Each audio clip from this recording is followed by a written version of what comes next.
Hello friends, I am Guna Madhivanan, Current Affairs Faculty at Officers IAS Academy.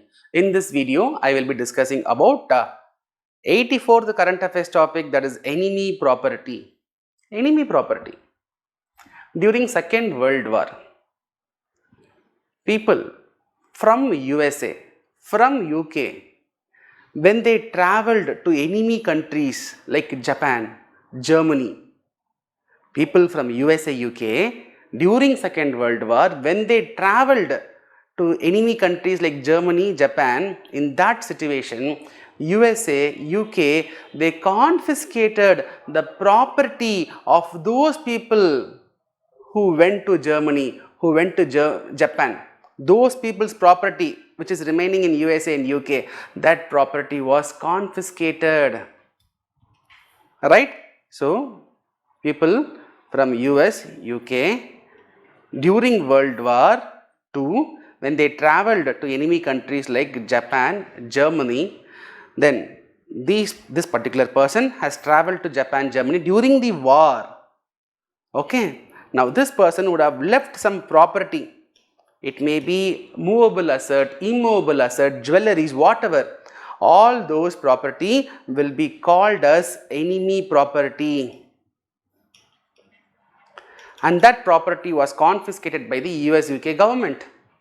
Like that, in India, okay, people from India who travelled to enemy countries like China, Pakistan during 1962-1965 war, people who travelled from India to enemy countries like China, Pakistan during 62-65 wars, those people's property in India was confiscated by Indian government.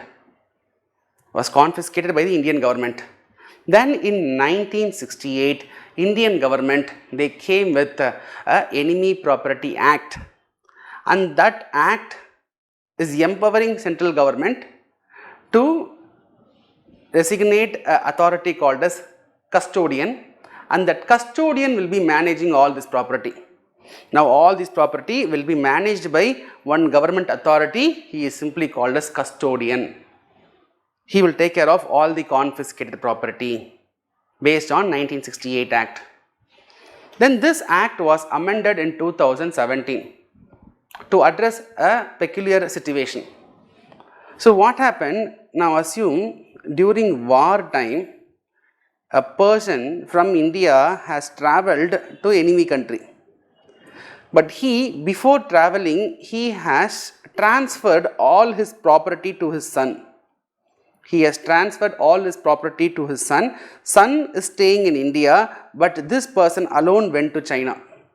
When? During war time. According to enemy property, this person's property will be called as enemy property, but even before going to China, he has transferred all his assets to his son. In this situation, can we confiscate the son's property? That was the question. So, in 2017, the Act was once again amended. According to the amendment, the property transferred to the successor, the property transferred to the legal heir, even that property can be confiscated. Even that person's property can be confiscated. This was based on 2017 amendment. So, why it was in news? So, Economic Advisory Council, Prime Minister's Economic Advisory Council was suggesting that today we have close to 1+ lakh crore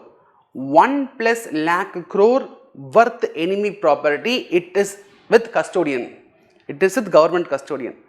So, the Economic Advisory Council was saying, given the cash trapped situation, given the corona situation, given the crisis situation, why don't we use that enemy property? Let us sell that enemy property in the market. Let us recover 1 lakh crore. Let that be used for stimulating the economy. That suggestion was given by the Economic Advisory Council. That's why it was in news. Right? So, this is regarding enemy property, friends. I have given the content here. What is enemy property? What happened in India? Enemy property amendment. then why it was in news. So based on our discussion, I have constructed a question, find out the right answer and given the comment section. I hope you like this video. So here I have given the details about my exclusive current affairs program, online live program, right? But however, recorded videos will also be given to you. You can watch according to your convenience. So 1 year's current affairs I will be covering, 1300 current affairs MCQ question bank will be given to you, exclusive classes on survey and budget. Alright, recorded videos you can watch according to your convenience. Right friends, any details you can call to the number given here. You can download the presentations by clicking the link given in the description box. Right friends, tomorrow I will meet you with another interesting, exciting, important topic. Till then, bye, take care.